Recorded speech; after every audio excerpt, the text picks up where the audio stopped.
Hello everyone, how are you all? I hope you all are safe at your place. Welcome to the channel Physics Junction by TK Kuril, जहाँ पर आपको physics के topics बहुत ही easy और simple तरीके से कराए जाते हैं और साथ ही आपको नोट्स भी प्रोवाइड कराए जाते हैं ताकि आपको टॉपिक से रिगार्डिंग कोई भी प्रॉब्लम ना हो। हमारी जो आज की वीडियो है, आज की वीडियो का हमारा जो टॉपिक है वो है लॉ ऑफ फ्लोटेशन। फ्लोटेशन का मीन्स क्या होता है? तैरना। सपोज करो कि हमने एक गिलास में पानी लिया है और हम क्या करते हैं, एक पेपर को फाड़ के उस पानी के ऊपर फेंक देते हैं, तो वो पेपर क्या करेगा, उस पानी के ऊपर, लिक्विड के ऊपर क्या करेगा, फ्लोट करेगा, तैरेगा इंस्टेड ऑफ सिंकिंग। ठीक है, वो सिंक नहीं करेगा। इसके पीछे क्या रीजन है वो हम आज की वीडियो में करेंगे। ठीक है, कि क्या क्या लॉज है जिसकी वजह से फ्लोटेशन हो सकती है, क्या लॉ होने चाहिए। ठीक है, यहाँ पे मैंने दो पार्ट्स लिखे हुए हैं। एक साइड मैंने बॉडी लिखा है, दूसरी साइड मैंने लिक्विड लिखा है और उसकी हमने कंसिडरेशंस लिखी हुई हैं। हमने सपोज कर लिया कि हमारे पास एक बॉडी है, उस बॉडी की डेंसिटी हमने ली है रो। उस बॉडी की डेंसिटी क्या है, यहाँ पे रो ली हुई है और उस बॉडी की वॉल्यूम है V। ठीक है, और जो वेट हम मेजर करेंगे उसका वो होगा capital W। At the same time हमने लिक्विड लिया है। हमने क्या किया, उस बॉडी को जिसकी डेंसिटी हमारे पास रो, वॉल्यूम V है, उसको हमने इमर्स कर दिया किसी भी लिक्विड में जिसकी डेंसिटी है सिग्मा, और उसके ऊपर जो अपवर्ड थ्रस्ट लगेगा वो लगेगा W। ठीक है, तब क्या होगा कि हमारे पास दो फोर्सेस एक्ट होंगे, इसके ऊपर दो तरह के फोर्स लगेंगे। सबसे जो फर्स्ट फोर्स होगा वो क्या होगा, जो फर्स्ट फोर्स हमारा होगा वो किसकी वजह से होगा, सबसे पहले तो हमारा होगा ट्रू वेट। सबसे पहले हमारा होगा ट्रू वेट। ट्रू वेट क्या है, हमने बॉडी का लिया है, हम बॉडी की बात कर रहे हैं। Then W, capital W is equal to V, volume, rho density, और G सेंटर ऑफ ग्रेविटी। ठीक है, ये क्या होगा, वर्टिकली डाउनवर्ड डायरेक्शन में। ये क्या, ग्रेविटी की वजह से वो बॉडी क्या करेगी, डाउनवर्ड डायरेक्शन में पुल होगी। ठीक है, उसके बाद हमारे पास जो सेकंड फोर्स लगेगा वो होगा अपवर्ड थ्रस्ट। अपवर्ड थ्रस्ट ये क्या करेगा, small w is equal to V, density of liquid sigma, and then centre of gravity G। ये जो फोर्स लगेगा ये क्या होगा, इक्वल किसके होगा, to the weight of liquid displace. उस बॉडी ने जितना लिक्विड डिस्प्लेस किया है उसके वेट के इक्वल होगा, और ये क्या होगा, वर्टिकली अपवर्ड लगेगा। ये जो फोर्स होगा वर्टिकली अपवर्ड लगेगा, ये फोर्स लगेगा लिक्विड के द्वारा। ठीक है, ये फोर्स लगेगा लिक्विड के द्वारा और ये क्या करेगा, उसको पुश करेगा, अपवर्ड डायरेक्शन में इसको पुश करेगा बॉडी को। ठीक है, through the centre of buoyancy, यहाँ पे लगेगी सेंटर ऑफ बोयेंसी। ठीक है, उसके बाद अगर हम यहाँ से ऑब्जर्व्ड वेट निकालना चाहें, अगर आपको किसी को बोयेंसी नहीं पता है तो इसकी डेफिनेशन मैंने कराई है प्रीवियस वीडियोस में, मैं उसका लिंक आपको डिस्क्रिप्शन बॉक्स में दे दूंगी, आप जाके वहां से चेक कर सकते हैं कि बोयेंसी क्या होता है। ऑब्जर्व्ड वेट अगर हमें निकालना है तो वो कितना होगा, capital W minus small w means V रो G minus V sigma G। V और G यहाँ पे कॉमन मिलेगा हमें और अंदर क्या बचेगा, rho minus sigma V G। ये हमारा ऑब्जर्व्ड वेट आएगा। इस ऑब्जर्व्ड वेट के बिहाफ पे हमारे पास तीन केसेस बनते हैं, हम उन तीन केसेस को डिस्कस करेंगे। ठीक है, ये हमारी थी कंसिडरेशंस, और यहाँ से कंसिडरेशन से हमारे पास जो दो फोर्सेस लगे हैं हमने वो निकाले हैं। उसके बाद अब हमारे पास क्या केसेस अप्लाई होते हैं इसके ऊपर, अब हम वो देखते हैं।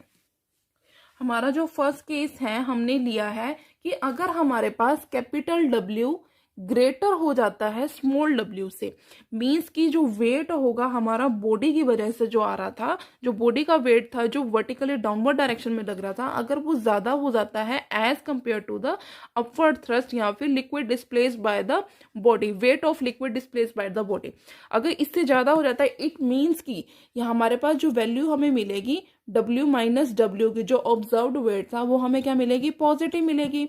मीन्स की जो वेट होगा बॉडी का वो ज्यादा हो जाएगा। तो उस केस में क्या होगा, जो हमारी बॉडी है वो क्या करेगी, सिंक कर जाएगी लिक्विड के अंदर। The body will sink. ठीक है, जो बॉडी है वो सिंक कर जाएगी लिक्विड के अंदर अगर उस बॉडी का वेट जो है वो ज्यादा हो जाता है as compare to the liquid, as compare to the weight displaced by the body. ठीक है, weight of liquid displaced by the body. तब हमारे पास वो बॉडी क्या करेगी कि जो लिक्विड है उसके अंदर किसी पार्ट में वो क्या कर जाएगी, सिंक कर जाएगी, डूब जाएगी। तो उस केस में हमारे पास जो डेंसिटी हमारे पास किसकी होगी, बॉडी की डेंसिटी ग्रेटर हो जाएगी as compare to the liquid. Means कि बॉडी का वेट, डेंसिटी हमारे पास होती है मास अपॉन वॉल्यूम।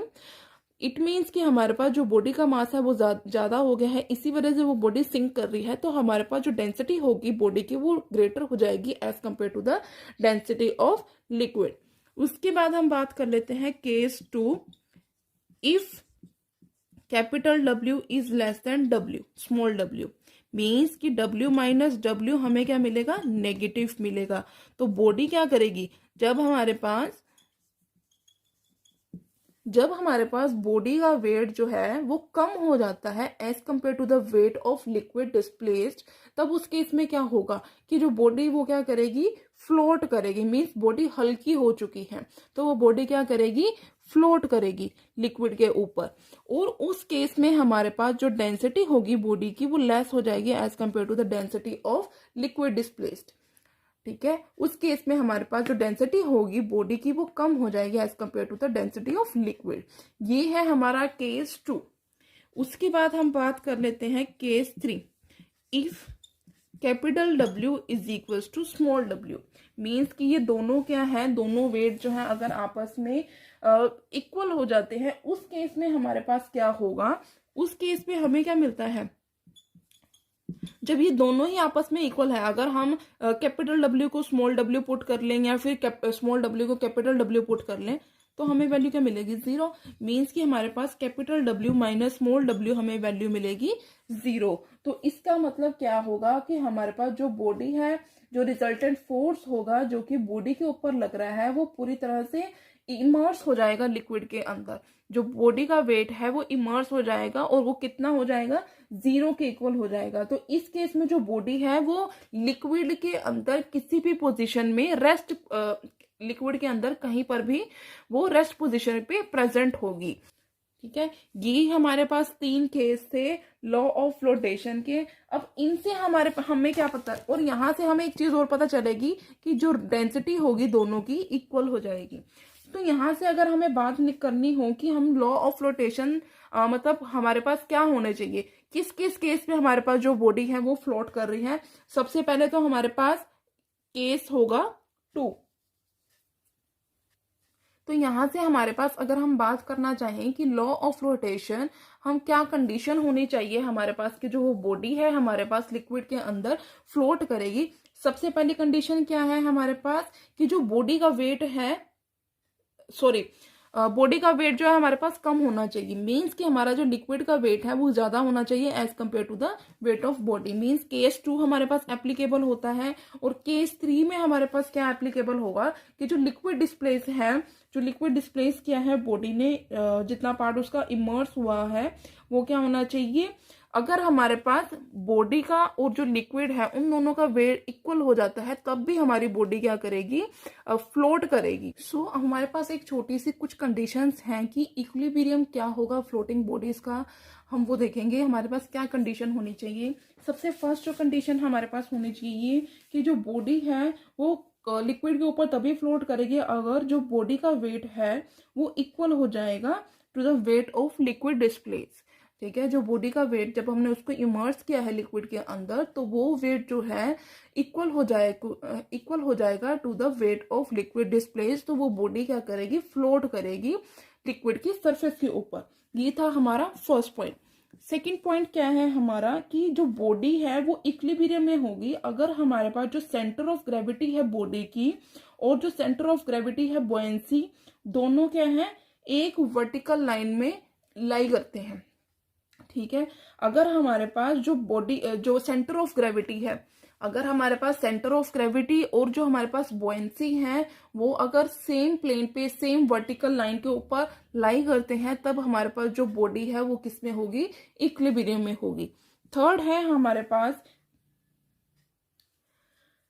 और जो बॉडी है वो स्टेबल इक्विलिब्रियम में होगी अगर हमारे पास जो सेंटर ऑफ ग्रेविटी है बॉडी की वो वर्टिकली लाई करती है, वो vertically below the centre of बुओयेंसी।